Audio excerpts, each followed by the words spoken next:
What is up guys, my name is Elliot Duran and I'd like to welcome you to another video in our Introduction to Splitting series.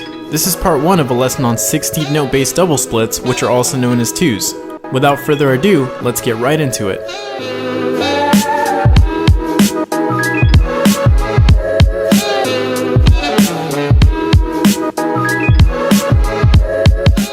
A 2 is a bass drum rudiment where you play 2 16th notes on alternating hands. If you watched the 8th note fundamentals video, you already know that this one is directly based on the 8th note. If you aren't that strong at playing 8th note partials on your own, I strongly recommend you click the link on the top right to go check that video out. Having a solid understanding of where 8th note partials lie within the bar will be key for this lesson, so make sure you've got that covered before you go on.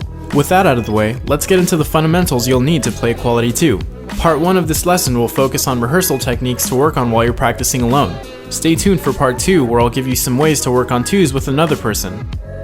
Creating a smooth high quality 2's run up and down the drum starts with learning the correct interpretation of 2 16th notes.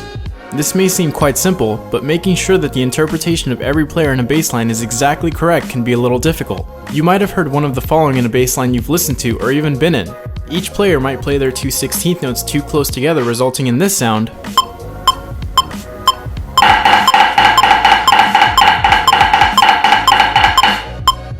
Or the players might play their 16th notes too far apart, resulting in this sound.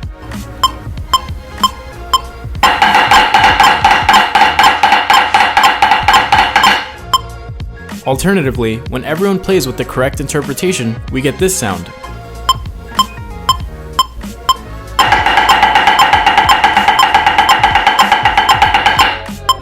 Now that we have a sound to strive for, let's get into how to actually achieve it. So let's start with our 2. Let's go ahead and tag an 8th note to the end of this rhythm. With this small change, we've now turned our 2 into what is known as a Brent. Why did we do this? It turns out that by adding this single note, we create some very helpful checkpoints that we'll come back to in a bit. You might have noticed that this particular Brent will apply to any 2's that lie directly on the downbeat, but what if you want to work on 2's that start on 8th note upbeats? Let's go through the exact same process as before. Start with the rhythm that you want to work on, then simply tag an 8th note to the end of it. This forms our upbeat 2's Brent. Now let's talk about the checkpoints we've created. We'll start by putting 4 of each of our Brents into some bars. Now, take a close look at the sticking for these bars. What happens if we remove all of the left hand notes? What remains is the right hand playing consistent 8th notes the whole way through. This is key because at this point you probably know exactly what a bar of 8th notes should sound like. We can therefore listen into the right hand to make sure that it's perfectly placed and then simply place the left hands back into their respective spaces. If you focus on placing all of these 16th notes exactly in the spaces between their respective 8th notes, you should create a perfect galloping rhythm. Now that you have a way to check every note of our Brents, let's put this exercise together.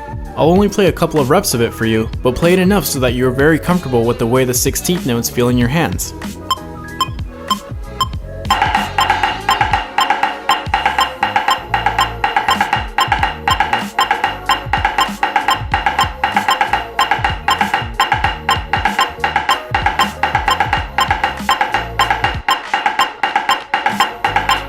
Once you feel like you're ready to move on, the next step is to remove the 8th note that we added previously. When you do this, it's critical that you maintain the correct spacing of the 16th notes. Rhythms don't change just because you remove or add notes, and this is the key part to remember about Brents. Once you remove the 8th notes, our exercise will now sound like this.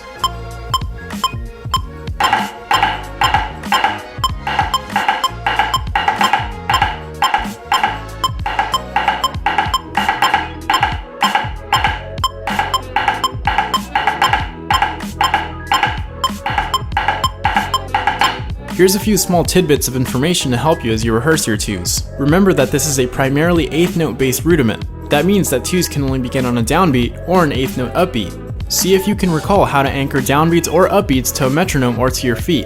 If you can't, feel free to refer to the 8th note fundamentals lesson to review. Knowing the relationship of each note to the downbeat will tell you exactly where to place the first note of your 2, whether it's on the beat or in between it. All you have to do from there is apply the 16th note interpretation that you develop from the rehearsal of the Brents, and you should play a rhythmically perfect 2. And that about covers the interpretation part of playing this rudiment. The next step is to acknowledge the technique in the hands when you play it. Let's first talk about keeping the hands relaxed. Younger players usually have the mindset that more notes equals harder. The consequence of this is that the hands tense up and the preps become very abrupt. The cool thing about 2's is that when you think about it, you're only playing one note on each hand. If someone asked you to strike each side of the drum once, you could do that very easily. Keep this in mind as you play 2's. Keep the hands relaxed and open, and make sure that the prep of both the left and right hand are wide enough to give you enough time to play high quality notes on both heads. Also, make sure you pay attention to the heights of both hands. Oftentimes, the only problem with the player's approach to a 2 is that one hand is weaker than the other with regards to velocity and heights. If the weaker hand is on the head facing away from a listener, it may sound like the player is striking only one note instead of 2. Make sure you play with the same velocity and heights on both hands while you rehearse on a pad or the drum, and you shouldn't have a problem with this. And with that, you now have the necessary rehearsal techniques to develop great quality 2's. However, remember that bass lines are not made of just one person. It is important for all players to develop good interpretation together before they can get better as a section. So if you have a friend or student that could benefit from these lessons, feel free to send them over and then practice together. And that's it for this one. If you enjoyed this video and want to continue seeing more stuff like this, please leave a like and consider subscribing to our channel. If you're looking for a constantly growing library of free sheet music tailored to splitting, please head over to our website, bassdrumgroup.com. We'd also really appreciate it if you check out our awesome merch store. By purchasing anything there, you'll support our pursuit and becoming the best resource out there for bass drummers and score some sweet gear in the process. Finally, drop any questions or comments that you guys might have below and we'll get to them as quickly as we can. And with that guys, thanks so much for watching and I'll see you in the next one. Peace.